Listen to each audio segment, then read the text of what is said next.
Bah, on verra bien. Oui, vous en parlez à votre aise, patron. Ah. Ah ouais. Avec les années de boîte que je me paye, moi, me faire supplanter par un genou, ça fait mal, hein. Oh, écoute, ne le prends pas en grippe avant qu'il ne soit là. Il est peut-être très sympa, quand sais-tu. Sympathique ou pas, ce sera lui votre adjoint en titre. Alors, comme cadeau de retour de vacances, il y a mieux, hein, patron, croyez-moi. Oh, Berger, tu me casses les pieds. Pour la 10e fois, je te répète qu'il n'y aura rien de changé entre nous. Dites donc, il doit être drôlement pistonné, ce type-là. Nommé à la PJ juste après son stage. Chapeau. Il est sorti premier de Saint-Cyr au Mont d'Or, ne l'oublie pas. Tu parles. En sortant de l'école, ils savent tout faire, sauf de la police. Bah, tu feras comme avec moi. Comment ça? Tu lui apprendras le métier. Ouais, comptez là-dessus, patron. Oh, écoute, Berger, tu vas pas m'emmerder, non? Ne veux pas d'histoire, c'est bien compris? Oh, il n'y en aura pas, patron. J'espère bien. Non, je serai bien poli, bien respectueux, tout ce qu'il faudra. Et vous ne m'empêcherez pas de compter les points, hein. Ah, attention, là, ça va être la première à droite, patron. Bien. Eh ben, dites donc, joli campement, hein. Il est bien logé, notre client. Tu t'attendais à quoi? Charles Gaudissart est membre de l'Institut. Et c'est, paraît-il, notre plus grand égyptologue. J'étais en train de déchiffrer ce papyrus quand il a fait irruption dans mon cabinet de travail. Avez-vous pu relever son signalement, monsieur? Vous savez, ça s'est passé si vite. Enfin, vous vous souvenez bien comment il était habillé? Ah, pour ça, oui, commissaire. Tout de même. Bien, je vous écoute. Porte un pantalon bleu, vous savez, ces pantalons en grosse toile rêche. Délavé, avec beaucoup de poches. Un blue jean? Je crois que c'est ça. Les jeunes gens en portent tous de nos jours. Bien, monsieur, continuez, s'il vous plaît. Il avait un blouson en tissu imperméable, fort sale, ce détail m'a frappé. Et son visage? Ah, terrifiant. Mais vous pourriez me donner un peu plus de détails? Avez-vous remarqué la couleur de ses yeux? Non, commissaire, je n'ai pas vu ses traits. Enfin, vous venez de dire que... Non, qu'il était terrifiant. Il l'était, je l'assure. Il portait une espèce de masque noir légèrement transparent qui cachait sa figure et ses cheveux. Un bas? Ah, je n'y avais pas pensé, mais c'est possible. Bien. Comment les choses se sont-elles passées exactement? Mais, enfin, commissaire, je vous ai tout raconté. Je sais, mais j'aimerais que vous répétiez dans le détail. C'est bien utile, commissaire. J'ai beaucoup de travail, moi, je dois... Écoutez, permettez-moi de vous rappeler, maître, que votre domestique a été assommé, qu'il est encore dans le coma, et que le médecin craint une hémorragie cérébrale. Bon, vous avez raison. Excusez-moi. Par où voulez-vous que je commence? Bon, vous étiez donc en train de travailler. C'est ça. J'ai entendu du bruit provenant du hall. Et vous n'êtes pas allé voir ce qui se passait? Ça ne me dérange jamais quand je travaille, commissaire. Bien, poursuivez. Alors, tout à coup, ma porte s'est ouverte et l'homme est entré. Il tenait un pistolet à la main. Vous a-t-il parlé? Oh, il a été désobligeant, commissaire. Il m'a dit « Ne bouge pas, nécrophage ». Quoi? Oui, commissaire, il m'a appelé nécrophage. Moi.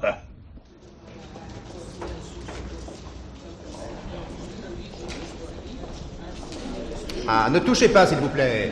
Il est interdit de toucher aux objets exposés, monsieur. Oh, ça va. Vous n'allez pas la manger, votre statue.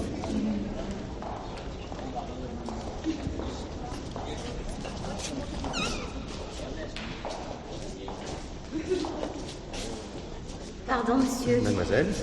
Pourriez-vous me renseigner? Mais je suis là pour ça, mademoiselle. Ce truc là-bas, il est bien de style Saïd, n'est-ce pas? Ça m'étonnerait, mademoiselle. Il n'y a rien de cette époque dans cette salle.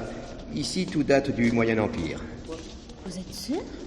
Moi, vous savez, enfin, ces messieurs le disent. Pourtant, je croyais bien. Mais savez-vous à quoi il servait, ce truc? De quel objet parlez-vous, mademoiselle? Le machin en hauteur. Quel machin? Là-bas. Venez voir.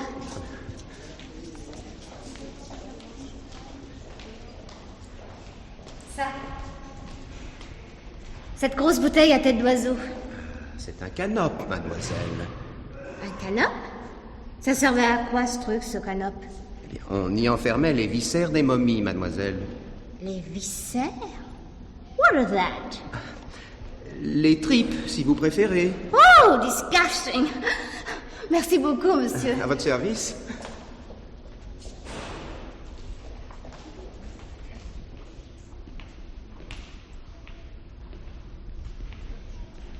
Oh mon Dieu! On a volé la statue d'Isis!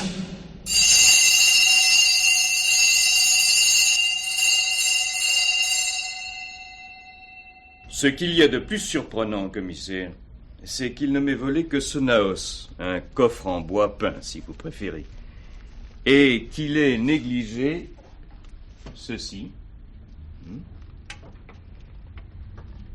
Et puis, cela. Mais c'est de l'or, monsieur Gaudissart? Eh oui, commissaire. Ces 3 pectoraux sont en or massif. À eux 3, ils pèsent près de 2 kilos. Et sans compter la finesse du travail et la valeur historique. Celui-ci, voyez-vous, porte le cartouche d'Amenophis Akhenaton, Amenophis 4, si vous aimez mieux. Il y a là en effet de quoi tenter les voleurs.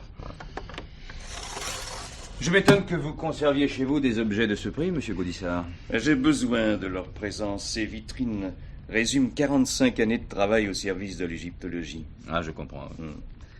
Ce coffret qui a été volé avait-il quelques particularités? Qu'entendez-vous par là? Était-il de nature à tenter un collectionneur maniaque? Un collectionneur? J'en doute. Un maniaque, ça c'est autre chose. Expliquez-vous. Il provient de la tombe d'Antétef. Excusez-moi, mais ça ne me dit rien. Vous savez, à part Toutankhamon et Ramsès II, moi... Ah, vous n'avez jamais entendu parler d'Antétef? Comme c'est curieux. Enfin, il y a une dizaine d'années, j'ai découvert dans le site de Memphis la tombe d'Antétef, grand prêtre d'Isis. Cette découverte a fait quelques bruits à l'époque. Certains journaux de la grande presse en ont parlé, d'ailleurs. Oui, c'est possible, mais je ne les lis pas, alors. Ah bon? En quoi la présence de cet objet pouvait-elle exciter la convoitise d'un maniaque? Mais je vous l'ai dit, commissaire, il appartenait à un grand prêtre d'Isis. Excusez-moi, je dois vous paraître ignare, cependant je ne comprends toujours pas. Mais sachez, monsieur, que les dieux de l'ancienne Égypte se mouraient, que leurs autels étaient laissés à l'abandon, alors que le culte d'Isis rayonnait encore dans le monde. Dans le monde? Oui, et même à Paris. À Paris? À Paris, jusqu'au XVe siècle, une statue d'Isis était vénérée à l'église Saint-Germain-des-Prés sous le vocable de Vierge Noire. Et en 1905, en creusant les tunnels du métro près de la Bastille, on a découvert une statuette funéraire d'Ouzbati, déité liée au culte d'Isis. Alors, comme vous le voyez, Paris a été un haut lieu de cette religion. Oui, soit, mais aujourd'hui? Aujourd'hui, commissaire, la déesse égyptienne a toujours ses adorateurs. Je vois que vous en doutez. Pourtant, croyez-moi, je n'affabule pas. Enfin, vous pensez donc que votre coffre aurait pu être volé par un membre de cette secte? C'est une hypothèse. En dehors du coffre qui m'a été volé, il existe en Europe 3 autres objets provenant de la tombe d'Antétef. Une statue de la déesse, une coupe sacrificielle en or, qui sont au Louvre, et le pectoral d'Antétef qui, lui, était au musée de Berlin. Était? Oui, commissaire. Il a été volé il y a 2 mois. Allons, monsieur le commissaire. Bonjour, le commissaire Ménard est arrivé? Non, monsieur le commissaire, mais il a téléphoné. Ah, c'est bien aimable à lui. Je t'en prie, garde tes réflexions, Berger. Qu'a dit monsieur Ménard? Sa voiture est tombée en panne, il aura du retard, monsieur le commissaire. Ah, bien. Ça commence bien. Berger! Bah quoi, patron, c'est vrai, il devait venir se Bon, présenter. si tu te mêles de ce qui te regarde, Berger. Tiens, va voir s'il ne s'est rien passé en notre absence. Ah, bien, monsieur le commissaire. Je t'en prie, tu vas pas commencer. Merci, René.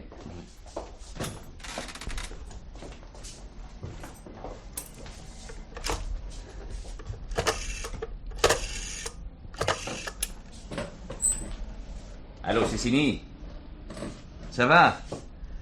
Très bien. Bon, mets-toi en rapport avec la police criminelle de Berlin-Ouest. Demande-leur de te communiquer le dossier d'un vol commis il y a 2 mois au détriment du musée de Berlin. Non, pas un tableau, non, un pectoral.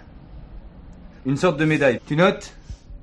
Ce pectoral aurait appartenu à Antétef. Oui, je t'appelle. Antétef. A-N-T-E-T-E-P-H. Patron. Oui, Patron. une seconde, Berger. Oui, d'urgence, oui. Merci, Cécini. Alors, qu'est-ce qui se passe? Un vol au Louvre, patron. Au Louvre. Ah, ne me dis pas que... Si, patron, la statue d'Isis provenant de la tombe Antétef. Cette sorte d'accusation est encore fréquente dans certaines régions de la France. Le parquet de la Haute-Vienne fut saisi d'une plainte émanant de plusieurs agriculteurs accusant une femme, Madame Moreau, de sorcellerie. Celle-ci d'ailleurs ne nia pas les faits. Et heureusement pour cette dame, les mœurs ont changé depuis qu'Henri IV a envoyé Pierre de Langres au Pays Basque, alors troublé par les sorciers. Les bûchers sont éteints et Madame Moreau a pu rentrer chez elle. Phénomène des campagnes, direz-vous?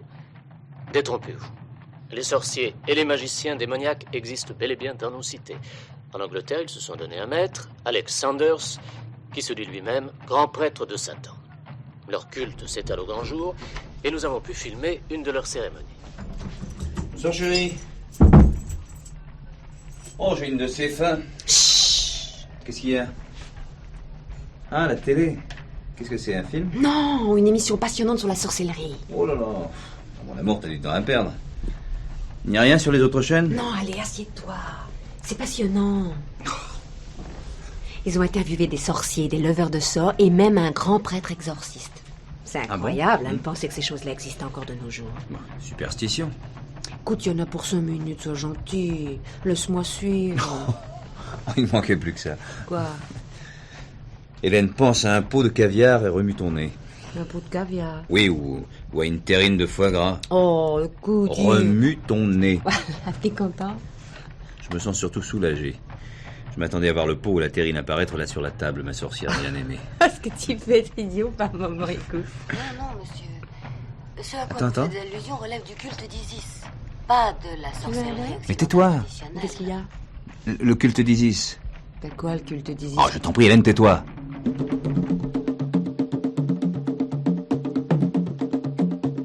Leslie, Oui, maître. où est Claude? Il exécute tes ordres, maître. Ah, très bien. Quelle heure est-il? 9h20, maître. Arrête ton disque et mets la télé, Leslie. Nous allons savoir si Farman a eu le temps de parler. Moi, je me rattache à la tradition druidique. Chez les Celtes, les druides connaissaient les secrets des plantes. Ils étaient médecins, si vous voulez. Mais ils disposaient aussi d'un pouvoir parapsychologique. Et pourtant, vous m'avez dit tout à l'heure que vous invoquiez le diable. C'est l'Église qui l'a appelé ainsi. J'évoque Cernunnos, le dieu de la terre, qui parfois me délègue une partie de son pouvoir. Pour moi, les satanistes anglais que nous venons de voir sont en quelque sorte des schismatiques. Alors, chez vous, pas de cercle magique tracé à l'épée, pas de bougie noire? Si, bien sûr. Pour nous comme pour eux, le contact avec la puissance surnaturelle peut être dangereux. Le cercle est une protection. Et lors de vos évocations, avez-vous déjà vu le diable ou Cernunnos? Plusieurs fois. Ressemble-t-il à l'image traditionnelle que l'on s'en fait? Mais monsieur, il n'a pas de visage. Plutôt, il en a 100. Il est immatériel. Mais il peut aussi se présenter sous des traits humains. Vous pourriez être lui, monsieur Farget. Je vous assure qu'il n'en est rien. Dans notre prochaine émission, nous soulèverons le voile d'Isis, dont le culte renaissant de ses cendres a fait de nombreux adeptes aux États-Unis. Nous avons eu beaucoup de mal à obtenir l'interview que nous vous présenterons, et notre témoin, coïncidence ou vengeance de la déesse, est mort, terrassé par une crise cardiaque, 1 heure après nous avoir fait ses confidences. Bonne nuit quand même, ne rêvez pas au diable, et à la semaine prochaine, j'espère. Arrête.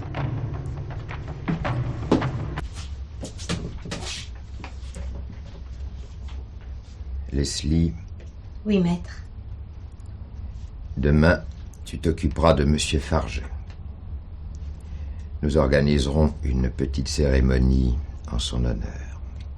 Mais maître, N'oublie pas qu'il est écrit « Nul mortel ne soulèvera mon voile ». Ouh là là, ouh ma tête, ouh, oh mon Dieu, ouh là là, oh la vache, Voyons, qu'est-ce qui vous est arrivé? on m'a attaqué, chef. Et fouillez partout, vous autres. Miron, appelle le commissariat. Allez, mais dégrouille, toi, reste pas là. Bon, Dufour, vous pouvez parler? Oui, chef. Bon, que vous est-il arrivé exactement? Ben, j'ai été attaqué. Je faisais ma ronde, j'ai entendu un bruit léger et j'ai couru. Vous auriez dû donner l'alerte. Je sais, chef, mais j'étais pas sûr. Je me suis précipité et tout d'un coup, là... Oh là là, ma tête. Oh, ça me lance. Faites encore un effort, Dufour. Ben, j'ai senti une présence derrière moi et j'ai vu le type. Il levait sa matraque. Mais vous savez, chef, c'est le même homme. Le même? Oui, que pour le vol de la statue d'Isis. Vous avez dit n'avoir rien vu? Je l'ai pas vu la prendre, bien sûr.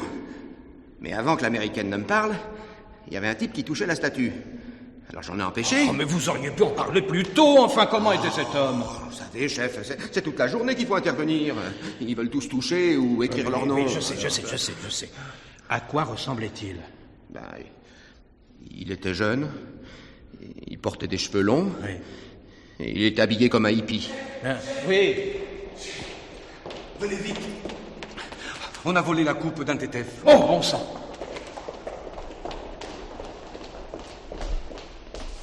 3 vols en 24 heures, dont 2 avec effraction et violence. Voilà des gens qui ne perdent pas leur temps. Berger, tu as des nouvelles du domestique de Gaudissart? Je viens d'appeler la salpêtrière, patron. Il est toujours dans le coma. Il s'en sortira? Le toubib dit qu'il a sa chance. Bon, qu'on nous prévienne s'il reprend connaissance. Il peut avoir vu son agresseur ou entendu sa voix. Si je peux me permettre, monsieur le commissaire. Mais je vous en prie, Ménard. Le rapport que j'ai lu avec la plus grande attention indique que l'homme était masqué. Le patron ne l'a pas oublié. Mais il n'a pu n'enfiler son masque qu'après. Berger a raison, Ménard. L'hôtel particulier de monsieur Gaudissart est situé dans une rue très passante. Et je pense que l'homme n'a mis sa cagoule qu'une fois dans la place. Excusez-moi, commissaire, je ne connais pas encore Paris. C'est aujourd'hui la première journée que j'y passe. Eh ben, ça promet. Rassurez-vous, inspecteur, j'apprends très vite. Bien, nous avons 2 hypothèses. Un collectionneur maniaque ou une secte d'illuminés, comme semble le penser monsieur Gaudissart. Je pencherai vers la première hypothèse, commissaire. Nous sommes en France, pas en Amérique. Oui, mais les Américains viennent parfois en France, vous savez. Berger a raison. Est-ce que l'un d'entre vous a regardé la télévision hier soir, la première chaîne? Je n'ai pas la télévision. J'étais de service, moi, patron.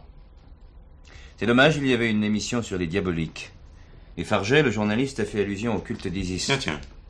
Alors Ménard, téléphonez à TF1, dégotez de toute urgence l'adresse de ce Farget et convoquez-le. Bien, monsieur le commissaire. Ah, et pendant que vous y êtes, mettez-vous en rapport avec les Américains, demandez-leur des tuyaux sur les adorateurs d'Isis, puisque ce culte est reparti de chez eux. Tout de suite, monsieur le commissaire. Mais avant, je voudrais, avec votre permission, faire une remarque. Je vous en prie, Ménard, je vous écoute. Inspecteur Berger, je n'ignore pas que les Américains viennent en France. En 1974, il en est venu 278 000, pour être précis. Seulement voilà. Alors, au fait, mon vieux, au fait. J'ai lu le rapport de la 3e BT. Mais moi aussi, qu'est-ce que vous croyez, monsieur Ménard? Je ne vous apprendrai donc rien, inspecteur.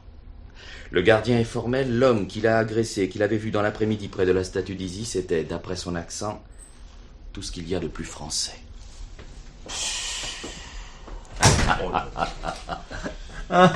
Eh bien, te voilà mouché, Berger.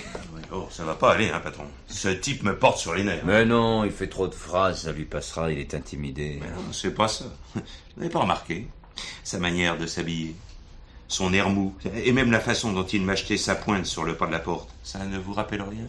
Non, je ne vois pas, non. Mais si, le type de la télé. Qui, Farget? Mais non, patron, le flic du feuilleton. Vous savez, on ne voit que lui, et on en arrive à savoir ce qu'il va dire avant qu'il n'ouvre la bouche. Ah, Colombo? C'est ça, oui, Colombo. Eh bien, Ménard se prend pour Colombo, patron.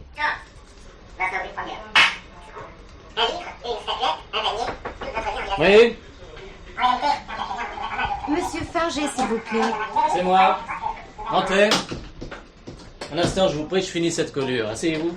Merci. On est obligé de faire tous les métiers dans cette baraque. Ma monteuse est malade, pour en avoir une autre. Alors je monte moi-même. Je vous dérange? Non, pas du tout.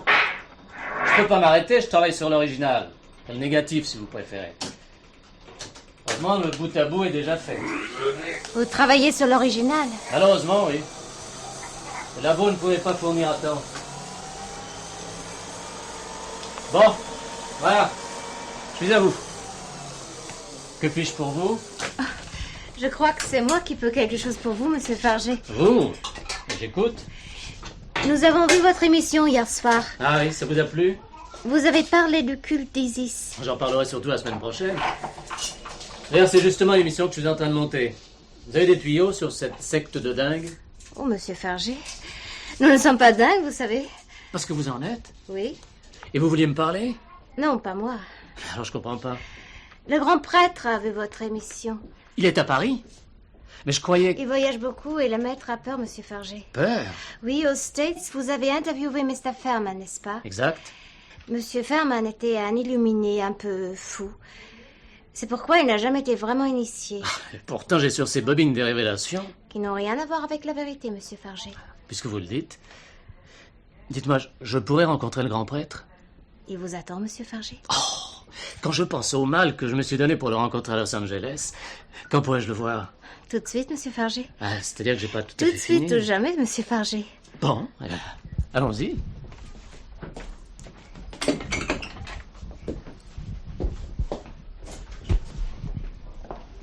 Salut Farget, t'as bien ton émission hier soir, non? Bien. T'as aimé? Ah oui, mais qu'est-ce qu'il y a comme piqué sur la planète? Oh, monsieur Salut. Farget, j'ai oublié mon sac dans votre chambre de montage. Eh ben, allez le chercher, je vous attends. C'est la seule explication, monsieur le commissaire. Alors, je ne comprends pas, monsieur Gaudissart. Ils ont pris des risques considérables pour se procurer ces objets alors qu'il leur suffisait de les faire copier. Là, commissaire, excusez-moi de vous le dire, mais vous péchez par ignorance. Tous les cultes magiques ou diaboliques sont par nature fétichistes. Les objets cultuels ont, d'après eux, une certaine aura. Ils sont en quelque sorte imbibés par la foi. Et n'oubliez pas que ceux-ci viennent de la tombe d'Antétef. Que savez-vous du culte d'Isis?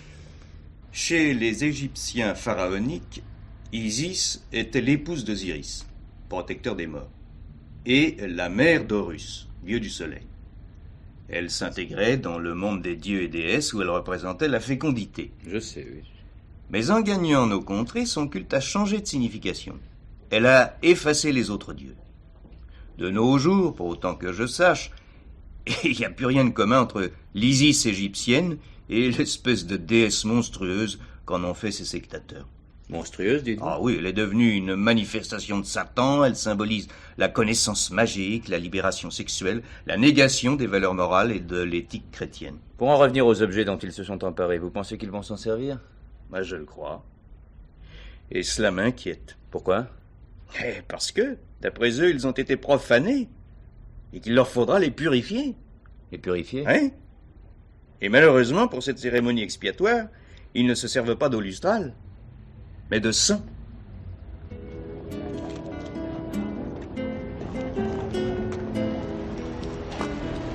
Tiens, Nano.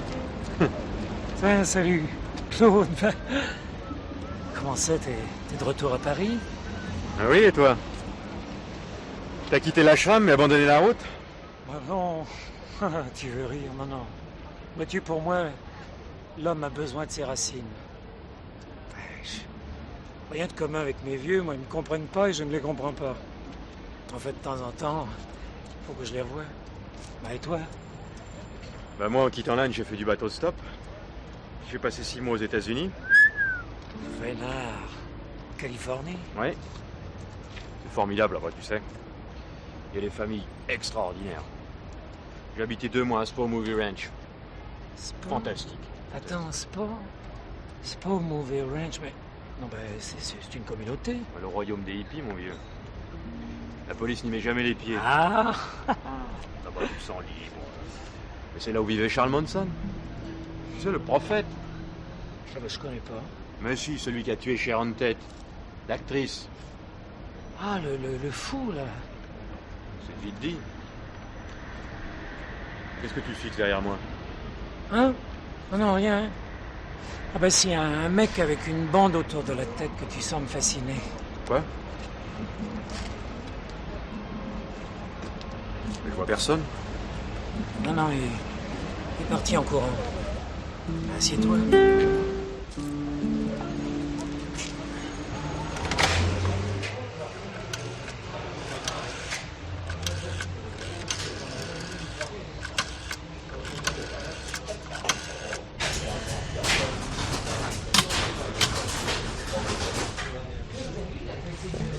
Allô? Allô? Allô, la PJ? Oui, le commissaire Boisseau, s'il vous plaît. Ah, il n'est pas là. Oui, ici Dufour, le gardien du Louvre, oui. Oui, je viens de rencontrer mon agresseur. Il est sur le parvis de Notre-Dame. Venez vite. Leslie, Oui, maître. apporte à boire à notre hôte. Non, merci, j'ai pas soif. Monsieur Farget, auriez-vous de mauvaises intentions à mon égard? Moi? Pas du tout.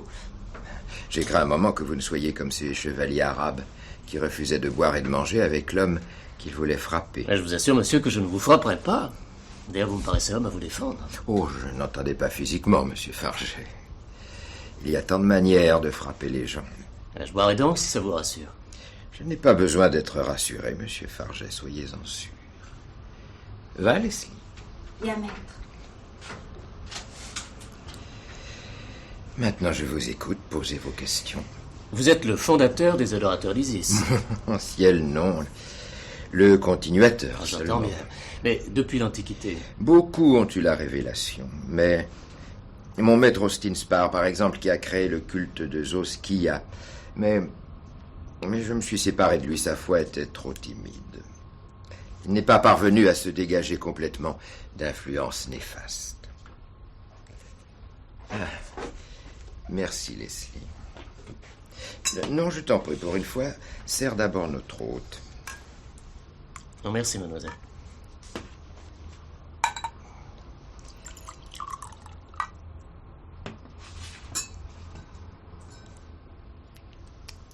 Eh bien, monsieur Farget, je bois à notre rencontre.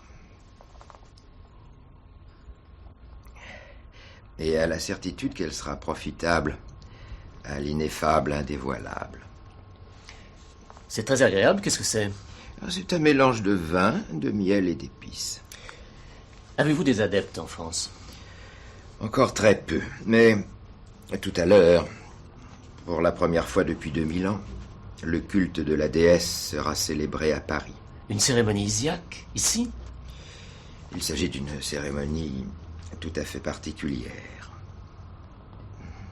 Mais qu'avez-vous, monsieur Farget, vous pâlissez? Je sais rien.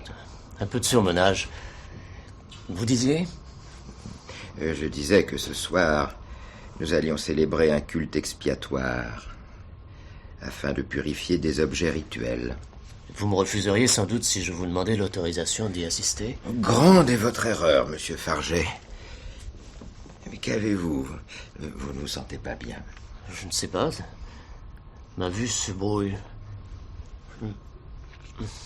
Laissez-vous aller, ce n'est rien. Je comprends. Le vin. Vous avez drogué le vin. Oui, monsieur Farget.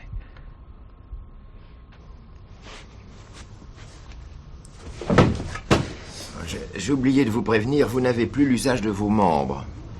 Mais rassurez-vous, vous ne perdrez pas conscience. Mais pourquoi?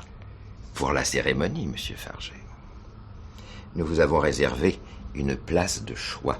À moi? Oui, monsieur Farget. C'est vous la victime expiatoire. Oh, il est parti, je le vois plus, monsieur le commissaire. Cherchez bien, monsieur Dufour. Il y a du monde, c'est pas très facile, mais... Ah, tenez, là. Le type qui joue de la guitare.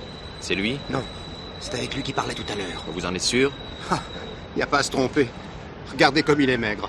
Bien, restez ici, j'y vais. Mais si... Alors si vous voyez l'autre, le vrai, faites-moi signe surtout. Je peux m'asseoir là? Quelle question, bien sûr. C'est un des rares lieux de ce pays qui n'appartient à personne. Touriste? Oh, si tu veux appeler ça comme ça. Quoi, tu fais la route? Ah non. Non, pour l'instant, je fais de la musique. Du moins, j'essaie. Tu es là depuis longtemps? Où ça? Ici? Oui. Je ne sais pas. Je regarde jamais l'heure. Quand je suis fatigué, je m'assieds. Quand j'ai faim, je mange. Oui. Enfin, pas toujours. Et puis quand j'ai sommeil, je dors. Tu sais comment ça s'appelle? Non. Être libre, mon vieux. Dis donc, t'en poses des questions, hein? Si t'avais pas cette gueule-là, moi je te prendrais pour un flic. Bien, tu vois, faut pas se fier aux apparences parce que j'en suis un.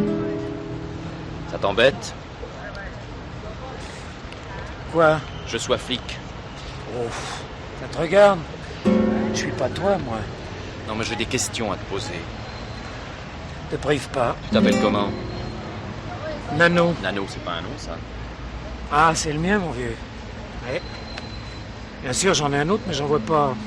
Enfin, je vois pas l'utilité. On l'a même écrit sur des papiers, alors tu... Oui, tu veux peut-être les voir, hein? Allez, tiens. Jean Garrigue. Oui. Enfin, c'est ce qu'il y a d'écrit.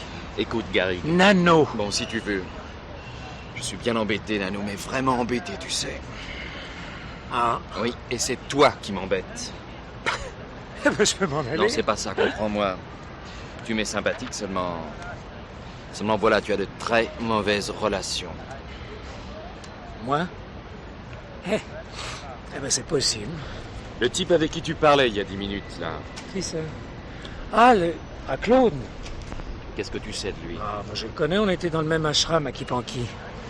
Qu'est-ce que tu sais d'autre de lui? Qui revient de Californie. De Californie? Que t'en a-t-il dit? Que c'était bien. Où est-ce que tu dois le retrouver? Ah, nulle part. Ah, à Istanbul, je sais pas moi. Tiens, à Marrakech. Comme Dieu voudra. Te fiche pas de moi, Nano. Écoute, mon vieux, t'es libre de penser ce que tu veux, hein. Ce que je peux te dire, c'est que moi, je t'ai dit la vérité. Est-ce que tu veux m'aider à le retrouver? Pourquoi? Il a volé et tué un homme. Il a eu tort. Le sage dit, si la pierre te blesse, évite la pierre. Ce qui veut dire... que je ne m'en mêlerai pas. Tant pis, tu l'auras voulu, je t'embarque. Ah bah, ta guise. Allez, viens. Oh, bah, au moins, tu me nourriras. Je serai au calme pour méditer. Oh, tout de même lentement, hein. Ménard s'en occupe, monsieur le directeur. Oui, il s'y prend très bien. Entendez, je vous rappelle dès qu'il y aura du nouveau. Patron. Oui. Vous avez mis dans le mille avec les Américains. Ils ont déjà répondu? Oui, je vous crois. Un messager de l'ambassade vient de nous apporter un beau dossier, avec photos et tout. Photos de qui? Du grand prêtre. Il s'appelle Douglas Harrison. Il a 35 ans et il a déjà eu des démêlés avec la police là-bas. Motif? Entrez. Ah, Ménard. Il n'y a rien à en tirer, monsieur le commissaire. Qu'en pensez-vous, Ménard? Il vit en marge, il n'a aucune attache visiblement, puis il ne se drogue pas. Enfin, il n'y a rien au sommier sur lui. Provoquant? Non, c'est pas le mot, il est indifférent plutôt. C'est très agaçant. Enfin, c'est pas une pose, il est comme détaché. Bon. Bon, relâchez-le, mais faites-le quand même surveiller, on ne sait jamais. Non, Ménard, restez. Asseyez-vous, Berger, du nouveau. Vas-y, Berger. Harrison a été arrêté 2 fois par la police de Los Angeles pour usage et détention de stupéfiants. Harrison est le grand prêtre d'Isis. Il y a plus grave, patron. Il a été soupçonné d'avoir participé à un meurtre. Tiens. Ça se corse. Les Américains sont très laconiques, je vous lis. Bon, tu en meurs d'envie. Bon. Soupçonné de complicité avec Charles Manson dans la tuerie de Cielo Drive. Relaxé faute de preuves. Vous avez entendu parler de cette histoire, vous, patron? Ça me dit quelque chose, mais je... Ils sont marrants, les Américains. Ils s'imaginent qu'on suit leurs faits divers. Si je peux me permettre, monsieur le commissaire... Ok, Ménard, une bonne fois pour toutes, évitez cette politesse formaliste. C'est agaçant. Alors, je vous écoute. C'est parfois utile de suivre les faits divers, inspecteur. La preuve... Au fait, Ménard, au fait. Le 8 août 1969, au 1050 de Cielo Drive, on découvrait le corps de 5 personnes affreusement mutilées, dont l'actrice de cinéma, Sharon Tate. Ah, mais oui, bien sûr, ça me revient maintenant. Mais oui, bravo pour votre mémoire, Ménard. Continuez. Eh bien, dès les premières constatations, la police a acquis la certitude qu'il s'agissait de meurtres rituels. Et l'enquête a abouti à l'arrestation d'un asocial, Charles Manson, fondateur de la secte diabolique. La police a arrêté également plusieurs de ses complices. Eh bien, je crois que nous n'allons pas nous amuser, mes enfants. Berger, où se trouve Harrison en ce moment? Justement, patron. Il est en Europe. Bah, voyons, nous sommes gâtés. Bon, il faut le neutraliser d'urgence. Alerte la presse, donne-leur la photo d'Harrison qui l'a publiée avec un titre comme le grand prêtre d'Isis soupçonné des vols du Louvre ou quelque chose comme ça. Vous ne croyez pas que vous y allez un peu fort, patron? Si, mais c'est notre seule chance d'éviter le pire. Le pire, commissaire? D'après Gaudissart, avant de se servir des objets qu'ils ont volés, ils doivent les purifier dans le sang. Vous voyez ce que ça signifie? Heureuse, Leslie? Oui, maître. Un peu effrayée, cependant. Il ne faut pas. La vie, vois-tu, n'est qu'un passage. Tout est tout. Tu es moi, je suis toi. Nous étions lui. Nul ne compte ici, tous comptent là-bas. L'existence est un rêve dont seul l'initié ou le mort échappe. Je sais, maître. En tout cas, tu as fait un pas vers l'initiation suprême. Bientôt, tu accéderas au grand secret. Quand, maître? Bientôt. Tu n'es pas encore libéré. Tu le dis toi-même, tu as été effrayé. Mais maître... Et puis, tu t'attaches trop à ton corps et pas assez aux sensations qu'il te donne. Tu regardes les hommes à qui tu t'offres, alors qu'ils n'existent pas, puisqu'ils sont la vie, et seulement la vie. Tiens, arrête-toi et va chercher les journaux. Américain, maître? Mais non, voyons que j'ai à faire de leur politique. Les journaux français, je veux savoir ce qu'ils disent de notre récupération. Allez, va.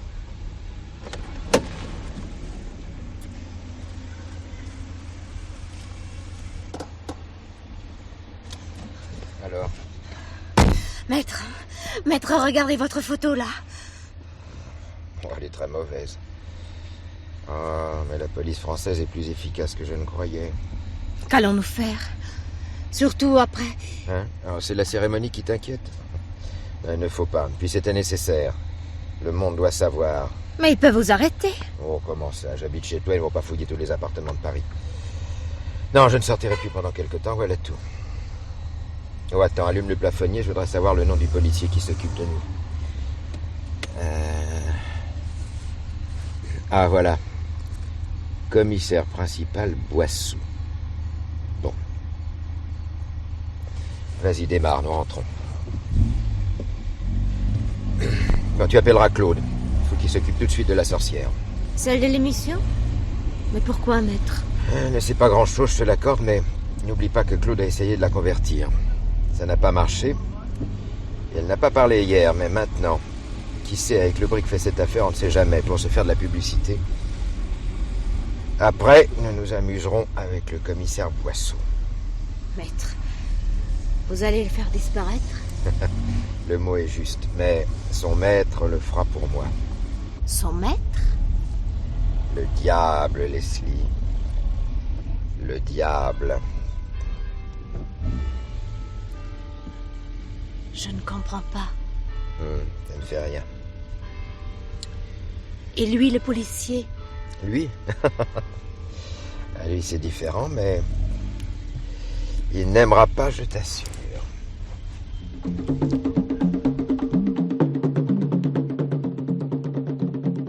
Entends ma prière et accepte mon humble sacrifice, cette flamme symbole de ton rayonnement.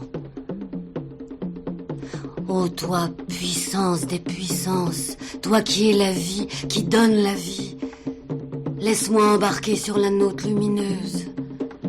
Conduis-moi à la connaissance.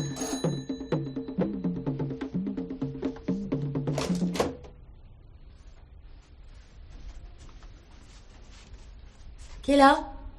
Moi. Qui ça, moi? Claude. Hein?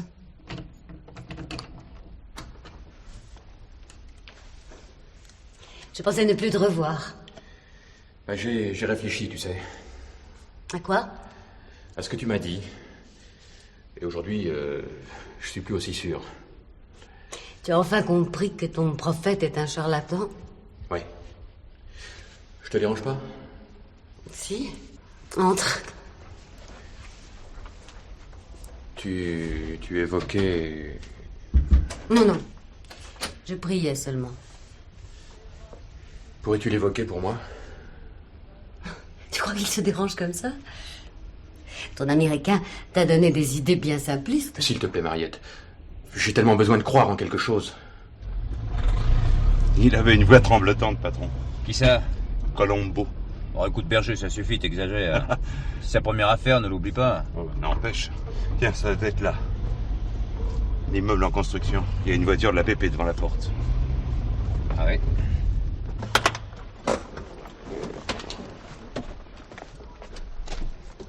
Ah, vous voilà, monsieur le commissaire. Oui, bonsoir, Ménard.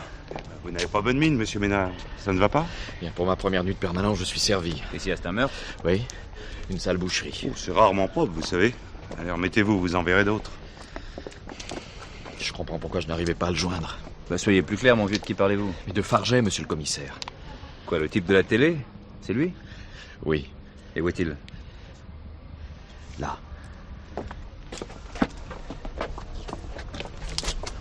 Oh, bon Dieu, quelle mise en scène. Ces cierges noirs, ce bloc de béton utilisé comme hôtel.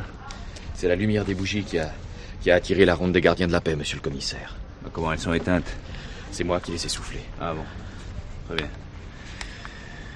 Bien, soulève la couverture, Berger, qu'on voit un peu ça. Oh là! Le patron, c'est ignoble. Oui. Qu'avez-vous, inspecteur? Je croyais que vous en aviez vu d'autres, vous. Oui, mais alors ça, la gorge tranchée, le cœur arraché, sans compter le reste, ça dépasse l'entendement. Non, attention, patron, vous allez vous mettre du sang partout. Je vois. C'est curieux, on ne l'a pas assommé. Enfin, du moins, il n'y a pas de traces visibles. Il aurait été drogué, patron. Oui, c'est vraisemblable. Le légiste nous le dira. Vous avez remarqué cette boîte, monsieur le commissaire? C'est ça. C'est une boîte de film, ça? Oui, elle contient 2 rouleaux de pellicule, complètement carbonisés. Et regardez là, sur le couvercle. Ah oui, je vois, ouais. Des hiéroglyphes égyptiens. Gaudissart avait raison. Nous avons affaire à des gens dangereux. Dis donc, Berger, tu dessines bien, toi? Oui, c'est beaucoup dire, patron. Bon, bah, recopie-moi en vitesse ces signes cabalistiques et porte-les à Gaudissart. Réveille-le, je veux la traduction le plus vite possible, compris? Oui. Bon, vous, Ménard, attendez le légiste et demandez-lui de faire son possible pour nous en dire le maximum dès maintenant. D'accord, patron. Moi, je vous attends au bureau tous les deux. Oui.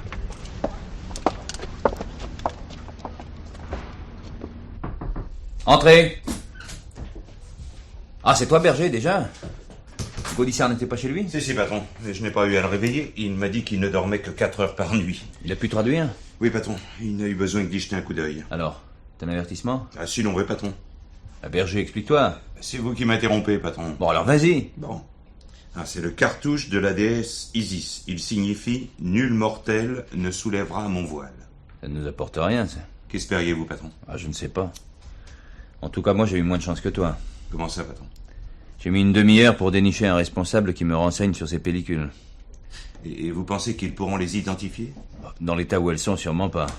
Mais il est allé vérifier à la salle de montage de Fargé, on verra. Et je peux savoir? Attends une seconde. Prends l'écouteur. Ouais. Allô, oui, ici Boisseau. Bonjour, commissaire. Bonjour. Vous aviez raison, hein, on a volé l'émission de la semaine prochaine. En tout cas, elle n'est plus ici. Vous en avez une copie, j'espère? Mais non, monsieur le commissaire, pour une question de délai, Fargé travaillait sur l'original.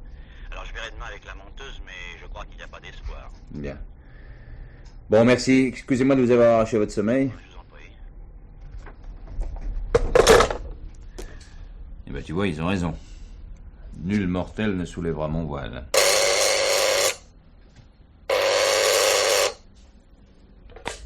Allô? Oui? Oui? Tu es là? Oui, oui. Oh, quelle chance, mon chéri. Hélène, qu'y a-t-il? C'est épouvantable. On a sonné, j'ai ouvert, et j'ai trouvé ça sur le paillasson. Mais quoi, ça parle? Oh, écoute, je t'en préviens vite, j'ai trop peur. Hélène! Hélène, mais enfin tu es là. Oh. Mais calme-toi, ma chérie, alors, qu'est-ce qu'il y a? Là, là... Oh, alors, voilà. Voilà, calme-toi. Bon, maintenant, dis-moi, qu'est-ce qu'il y a? Qu'est-ce que tu as trouvé sur le paillasson? C'est là, sur la table. Mais quoi? Mais... Ça, mais c'est une photo? Oui. Et c'est ça qui te met dans cet état? Mais regarde, c'est une photo de toi. Eh ben, je vois bien. Et les épingles. Ça te dit rien, les épingles? Je sais compter, il y en a 99. Bon, et alors, c'est une blague, c'est tout. Mais non, tu sais très bien que c'en est pas une. C'est de l'envoûtement. Si tu avais regardé l'émission hier, tu saurais. Non, écoute, Hélène, raisonnons. Parlons de cette émission, justement. Tu as téléphoné à Martine aujourd'hui? Non. Et à ton frère? Oui. Ah, et tu lui as parlé de l'émission? Mais je sais pas, je me souviens pas, moi. Ah, ben voilà. Tu connais ton frère. Il aura voulu te faire une blague. Oh non, écoute, sois sérieux. Tu imagines Jean-Marie ayant la patience de piquer 99 épingles, rien que pour me faire marcher. Non, ça va pas. Tu as raison, c'est vrai. Bon, voyons ça de plus. Ah, mais tu vas pas y toucher, tes dents! Oh, mais écoute, enfin, ça va pas me mordre, non? Tiens, il y a quelque chose en rouge derrière. Oh, nom de Dieu. Quoi? Le sceau d'Isis. Mais comment ces salauds ont-ils eu mon adresse? Tu sais d'où ça vient? Oui, oui. Mais ne t'inquiète pas, va te coucher, je te prie. Oh non, écoute, je t'en prie, sors pas. Ne me laisse pas ce soir, je suis à bout. Va te coucher, rassure-toi, juste un coup de fil. Allez, va. Bon, mais dépêche-toi, je t'en prie, dépêche-toi.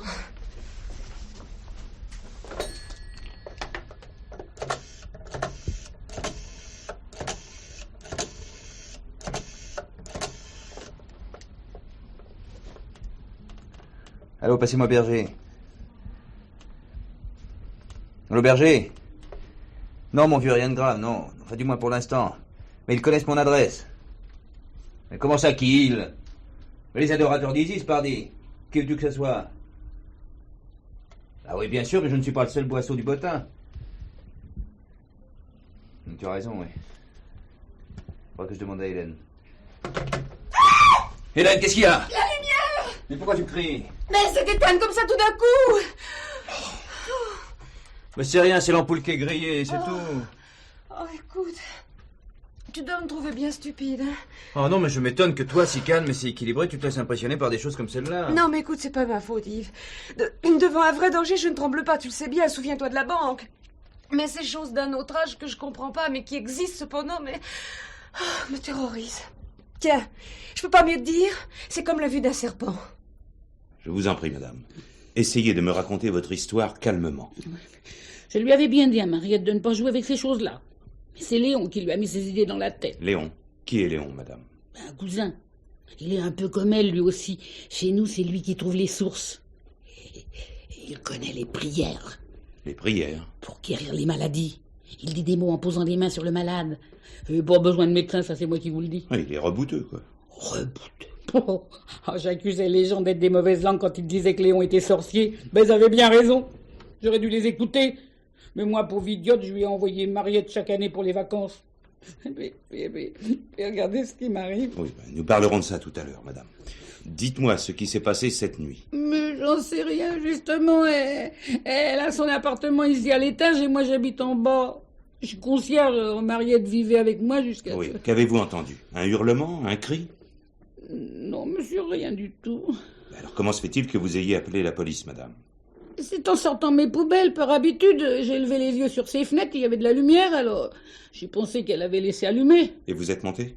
Oui, monsieur, j'ai le double des clés, alors j'ai pas pu m'en servir. Pourquoi? Parce que la sienne était restée sur la serrure à l'intérieur. Alors j'ai sonné. Personne n'a répondu. J'ai réveillé monsieur Mazard, c'est le locataire du 4e gauche, il travaille au poste. Et qu'a fait monsieur Mazard? Eh ben, il a d'abord fait comme moi, il a sonné, et puis il tapé, sonné, tapé. Et puis il est allé chercher les agents, ils ont enfoncé la porte. Et votre fille n'était pas là? C'est le diable qui l'a pris, c'est le diable. Pourquoi dites-vous ça, madame? Mais monsieur, tout était fermé de l'intérieur. Tout. Oui, c'est vrai, patron. Tout était fermé de l'intérieur. Enfin, Berger, il doit y avoir une explication rationnelle. C'est ce que j'ai pensé. Tiens, sois gentil, passe-moi la serviette, s'il te plaît. Oui, voilà. Merci. Bon, et alors? Eh ben, vous verrez par vous-même, patron. C'est pourquoi je suis venu vous chercher avant que les spécialistes de l'identité judiciaire mettent tous en dessus-dessous. Quoi, tu les as fait venir? Mais il n'y a ni meurtre ni vol. Oui, j'ai peut-être eu tort, mais... Tiens. Je suis comme vous. J'aimerais trouver une explication logique. Puis alors, avec cette mise en scène... Tu meurs d'envie de m'en parler, alors je t'écoute. Ben, c'est pas banal, patron. Imaginez une pièce où tout est noir. Rideaux, murs, plafonds et même les parquets ont été peints en noir. Ça te broche de goût, je te l'accorde. Non, mais attendez, patron. Dans cette pièce, rien. Pas un meuble. Seulement 4 gros candélabres avec des bougies noires et sur le sol, une grande bande de carton, formant un cercle sur lequel sont tracés des signes cabalistiques. Eh bien, le cercle était brûlé et ça formait comme une brèche. Le feu avait pris de l'extérieur. Puis alors, il y avait une de ces odeurs. Ça sentait le souffle, le cadavre. Je peux pas vous dire. Ah, j'oubliais. Ouais. Dans le cercle, il y avait une épée brisée. Ah, ça sonne, patron. Tu veux pas voir ce que c'est? Oui.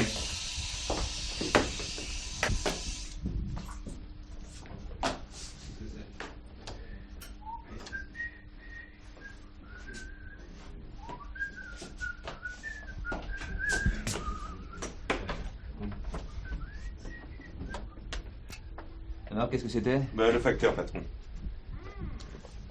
Un paquet recommandé pour Madame Boisseau. J'ai cru bien faire en signant à votre place. Non, t'as bien fait. Pose-le là. Voilà.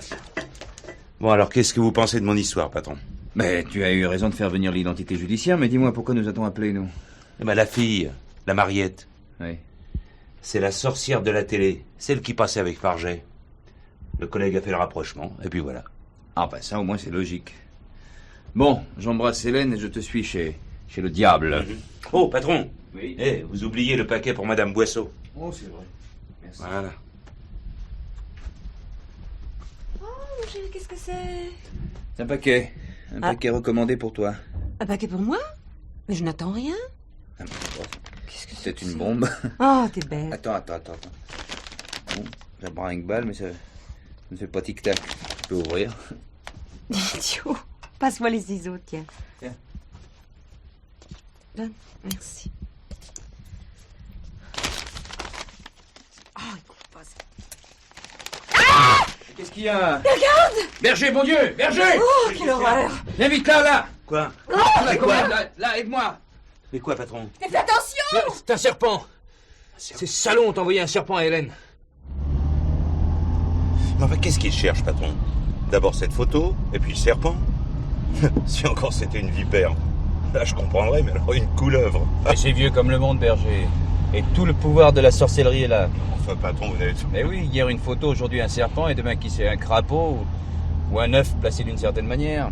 Ouais. Et à quoi ça rime? Oh, simplement à mettre leur victime à bout de nerfs. Et alors Alors? Eh bien alors elle commence à croire au pouvoir du sorcier. Mal à la tête, c'est lui, un accident de voiture, encore lui. Et elle est perdue. Mais alors... Mais Madame Boisseau, patron? Non, ne t'inquiète pas. Le roux fera bonne garde. Et nos adversaires viennent de commettre une lourde erreur. Laquelle? Dis donc, Berger, si tu ne pensais plus au diable et tu faisais un peu de police élémentaire. Ah, mais oui, le paquet. Ah, voilà. Tu y es. Ménard va s'en occuper. Ils l'ont envoyé en recommandé, donc il doit exister un papier. Et qui sait si avec un peu de chance la postière ne se souviendra pas de l'expéditeur. Et pourquoi Ménard, patron? Enfin, je peux très bien... Non. Toi, tu iras quai de la mégisserie. Pourquoi faire? Mais enfin, fais marcher tes ménages, Berger.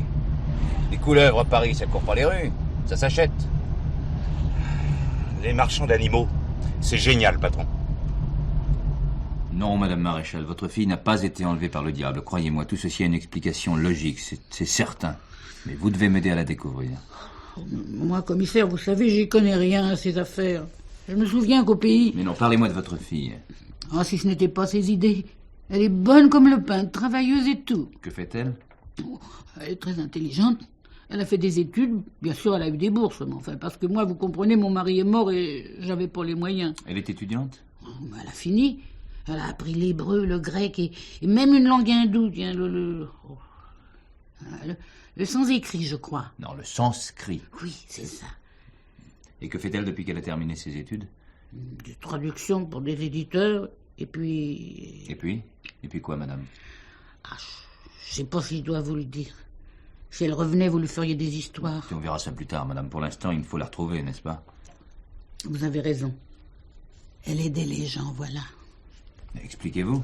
Elle les soignait, et puis... Oh, puis je sais pas, moi, elle me racontait pas tout. Avait-elle des amis? Vous savez, ça sortait, ça rentrait chez elle à toute heure. Pourtant? Mais il y en avait un qu'elle aimait bien, oui. Elle l'avait rencontré aux Indes et il avait dû lui plaire parce qu'à son retour, elle m'en avait parlé. Elle l'a revu? Oui, il y a 2 mois. Au moins, il me plaisait pas du tout, ce garçon. Il avait l'air d'un fou et puis il avait les cheveux comme une fille. Oh, j'étais contente quand ils se sont fâchés. Et pourquoi se sont-ils brouillés? Mariette m'a dit qu'il s'était entiché d'un faux prophète qu'il avait rencontré aux Amériques. Vous dites? Aux États-Unis. Oh, les jeunes de nos jours, ça a la bougeotte, vous savez. Et que vous a-t-elle dit de ce prophète? Je n'ai pas bien compris. Il parlait d'une déesse, un nom comme une fleur. Attendez, donc ça va me revenir.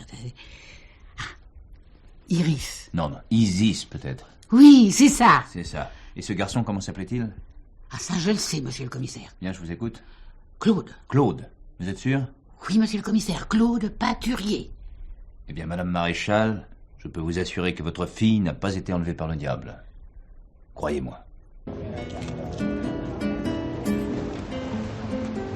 Bonjour, Nano. Toi, c'est pas la peine que je te demande qui tu es. Vous allez encore m'emmener? Non, je veux seulement te parler. Et puis moi, si j'ai pas envie de t'écouter. Ah, alors tu ne m'écoutes pas. Tu grattes ta guitare ou tu t'en vas. Oh, ça servira à rien. Tu me boucleras, je serai bien obligé de t'écouter. Mais non, Nano, tu es libre. Oh. Complètement libre.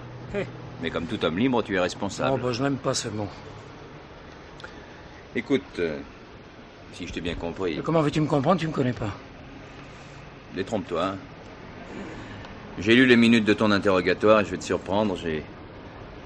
J'ai un fils et ça ne m'embêterait pas qu'il te ressemble. Enfin, pendant quelques années du moins. Bien sûr, sa mère ne serait pas de mon avis. Non, mais tu te fous de moi? Non, pas du tout. Mais tu me déçois. Je croyais que tu refusais les idées toutes faites. J'essaie, oui. Alors pourquoi veux-tu qu'un flic corresponde à l'idée que tu te fais des flics? Que tout le monde se fait des flics? Tu ne réponds pas?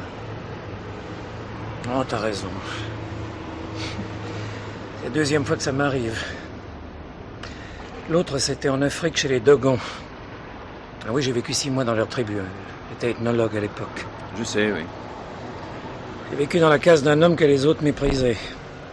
Lui seul a accepté de m'héberger. Au début, oui, j'ai fait comme tout le monde. J'ai méprisé l'homme, pourtant, c'est lui qui m'a le plus apporté. C'est même à cause de lui que j'ai tout plaqué.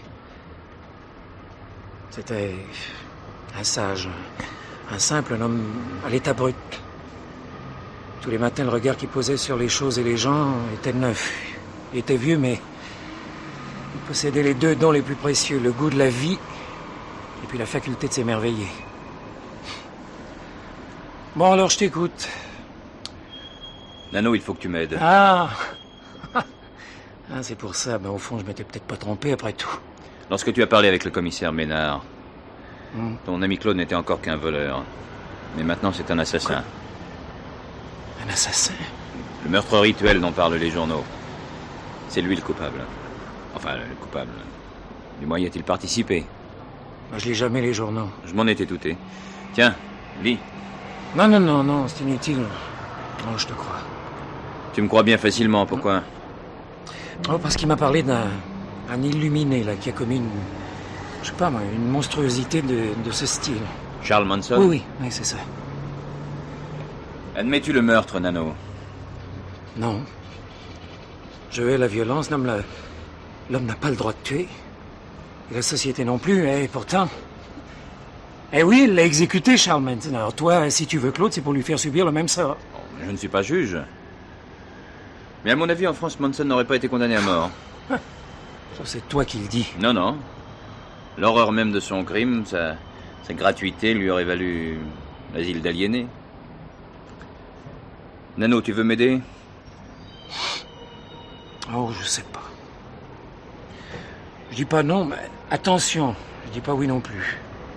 Bien réfléchi. Tu vois le garçon là-bas? Oui. C'est un de mes hommes. Si tu vois Claude, fais-lui signe. Non, mais je t'avertis, je suis pas Judas. Et si je fais le signe que tu me demandes, avant de le faire, j'aurais prévenu Claude que la police le cherche. Je suis d'accord.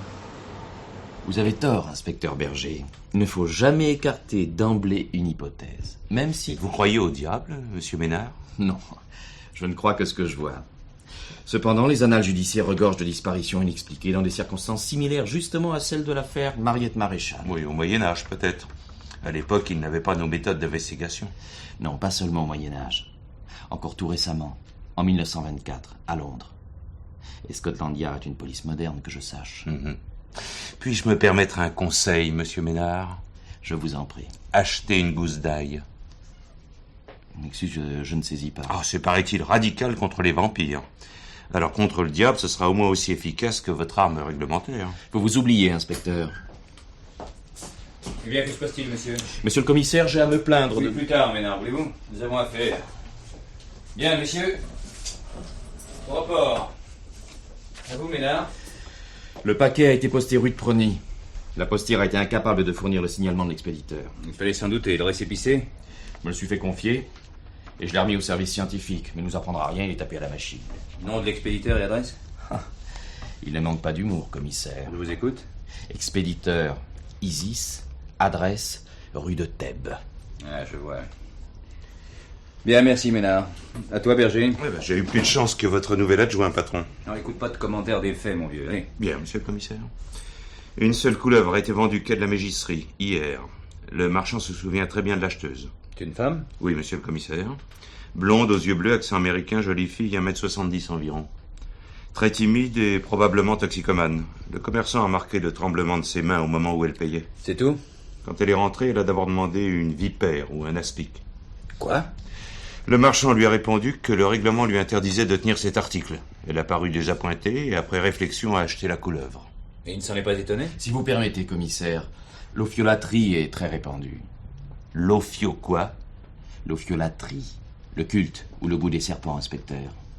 D'après les statistiques... Écoutez, plus tard, Ménard. Poursuis, Berger. Je n'ai pas la science de monsieur Ménard. Aussi ai-je demandé au marchand si le fait était coutumier. Et qu'a-t-il répondu? Qu'il vendait une centaine de couleuvres par an. Et que si la loi l'y autorisait, il vendrait au moins autant de serpents venimeux. Pas très rassurant, tout ça. Bon, Berger téléphone à l'euro qu'il redouble d'attention. Bien, monsieur le commissaire. Allez, va. Si je peux me permettre, monsieur le commissaire... Mais oui, allez-y, Ménard. Pour madame Boisseau, il n'y a pas lieu de s'inquiéter. Je crois seulement qu'ils veulent l'impressionner. Qu'est-ce qui vous fait dire ça, Ménard? La photo, avec les épingles. Expliquez-vous. Pour être efficace, l'objet chargé de maléfice ne doit pas être découvert par la personne visée. Il perd alors toute efficacité et peut même provoquer un choc en retour pour l'envoûteur. Eh bien, Ménard, vous m'épatez. Il aurait dû enterrer ou cacher l'objet près du lieu de votre résidence. Et si possible, dans la terre. Vous m'épatez vraiment. Comment savez-vous cela? Mais monsieur le commissaire, il suffit de lire. Dans certaines régions, la sorcellerie est encore un phénomène social. Phénomène social qu'un bon policier se doit de connaître.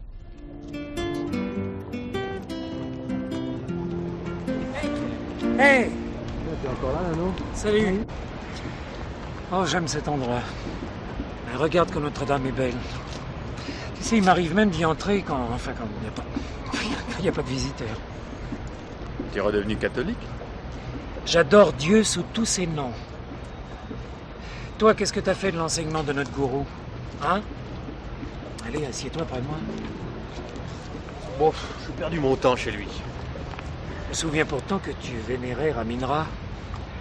Il a presque fallu qu'il te chasse. Enfin, tu te rappelles? En te disant qu'il ne pouvait plus rien t'apprendre et que la vérité était en toi. Là, il se trompait pas. Et je l'ai trouvé, ma vérité. Où? À Los Angeles, j'ai rencontré un type extraordinaire qui m'a ouvert les yeux. Oui, je sais. Cet homme, c'est un disciple de Charles Manson. Pourquoi tu dis ça? C'est toi l'autre jour qui m'en a parlé. Pas un disciple, non. Mais il l'a bien connu et Charles lui a beaucoup appris. Oh, Claude, quand même, toi qui haïssais la violence. Enfin, comment peux-tu admirer Manson? Moi, je comprends pas. Le monde n'a rien compris, mon vieux. Le sang a un pouvoir libérateur. Mais si tu veux, je te ferai rencontrer mon maître, tu verras. Oh, écoute, je te plains, hein. Tu veux rire? Non, j'en ai pas envie. Oh, puis j'aime pas ce que je vais faire, mais... Écoute, Claude, il faut que je te le dise. La police te recherche. Patron? Oui? Le diable est mort, n'en déplaise au commissaire Ménard. Je t'ai jamais dit qu'il existait, inspecteur. Écoutez, s'il vous plaît. Mais pas recommencer. Nous t'écoutons, Berger. Le rapport de l'identité judiciaire vient d'arriver. Primo, le cercle de feu a été enflammé avec un briquet, et pour éteindre le feu, on a piétiné le carton. Pour information, si c'était le diable, il chose du 41 et porte des semelles en caoutchouc. Bien. A-t-on trouvé une explication pour la sortie de l'agresseur et de la victime? Tout était fermé de l'intérieur. J'y arrive, patron. Vous avez remarqué la vétusté de l'immeuble. Oui. La porte n'était même pas équipée d'une serrure de sûreté. Et le bout de la clé, une fois dans la serrure, dépassait de l'autre côté. Ah, bon sang, il a suffi d'une pince. Exactement, patron. La clé emporte les marques. Ah, nous revoilà enfin dans notre élément. Allô? Oui, Boisseau, oui. Ah, bien, très bien, on arrive tout de suite. Mes enfants, Nano a joué le jeu. Nous le tenons. Allez, en route. Quelle est la couleur des cheveux de la femme du commissaire Boisseau, Leslie? Blonde, maître. Comme toi? Non, maître, elle a les cheveux plus fins. Tout à l'heure, tu iras chez un coiffeur et tu achèteras une mèche, un chignon, enfin ce que tu voudras. Mais le plus proche possible de la nature des cheveux de cette femme. Qu'allez-vous faire, maître? Continuez ce que nous avons entrepris. Ce petit flic doit commencer à perdre les pédales. La disparition de Mariette, les serpents, la photo. Qu'espérez-vous? Que la presse en parle et qu'elle fasse craquer cette gang de matérialisme. Qu'elle montre à tous ces cartésiens que tout n'est pas explicable. Et puis la peur diminuera les facultés de ce policier. Et nous serons plus tranquilles. Maître! Maître! Qu'y a-t-il, Claude? Calme-toi. Rien n'est grave, ne l'oublie pas. Maître, la police m'a repéré. Comment le sais-tu? Un ami m'a prévenu. L'amitié est un sentiment et les sentiments n'existent pas. T'a-t-on suivi? Non, je ne crois pas. Ouvrez! Police! Tu te trompais, Claude, tu étais suivi. Mais qu'est-ce qu'on va faire? Ouvrir cette porte et les faire entrer. Mais que vont-ils faire de nous? Nous arrêter, nous juger et nous couper la tête, puisque l'on coupe encore les têtes dans ce pays. Oh mon Dieu! Quel mot, Leslie. N'oublie pas mon enseignement. La vie est un rêve, et seule la mort est un éveil. Harrison, pourquoi avez-vous supprimé Mariette? Nul mortel ne soulèvera son voile, commissaire. À chacune de mes questions, vous faites cette réponse. Où croyez-vous que cela vous mènera? À l'échafaud, commissaire. Cependant, je vous ferai remarquer que j'ai accepté de décliner mon identité et de répondre à toute question qui ne concernait pas ma foi. Il ne s'agit pas de foi, il s'agit de meurtre, hein, Harrison. Vous pouvez appeler ça comme ça si vous voulez. C'est votre droit. Mais quel nom conviendrait à votre avis? Nul mortel ne soulèvera son voile, commissaire. Ah, écoutez, Harrison, ça suffit maintenant. J'ai là des aveux, ceux de vos complices. Je sais, vous avez enfoui le corps de Mariette Maréchal. Et en ce moment même, mes hommes sont en train de l'exhumer. Que voulez-vous de plus? J'en ai fait assez de preuves pour vous faire inculper. Cependant, j'aimerais comprendre. Voilà le grand mot lâché, commissaire. Comprendre. Je crains que vous n'y compreniez jamais rien, commissaire. Cependant, venez à mon procès. Là, je vous promets de révéler un peu de mon enseignement. Oh, je crois qu'il n'y aura jamais de procès en ce qui vous concerne, Harrison. Quoi? Pas de procès? Aux États-Unis, vous avez fait 2 séjours dans un asile psychiatrique. Et à mon avis, les médecins vous accorderont le bénéfice de l'irresponsabilité. Les bénéfices. Comme c'est commode. Quel dommage que ça n'ait pas existé plus tôt. Je ne comprends pas. C'est un certain jeudi de l'an 33 de votre ère. Ponce Pilate avait connu les psychiatres et les asiles d'aliénés. Il n'eût pas fait crucifier Jésus. Et qui sait? Peut-être nous eût-il épargné 20 siècles de christianisme.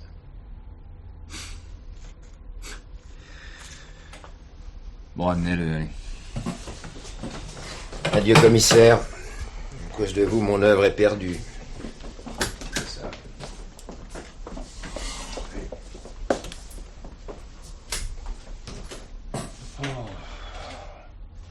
Berger! Berger! Oui, patron? Ça va. Tu viens avec moi, je te ferai un verre. Ah, c'est pas de refus, patron. Et où va-t-on? Oh, n'importe où, mais à une terrasse. J'ai besoin de voir des gens et de respirer l'air pur. Allez, viens, passe.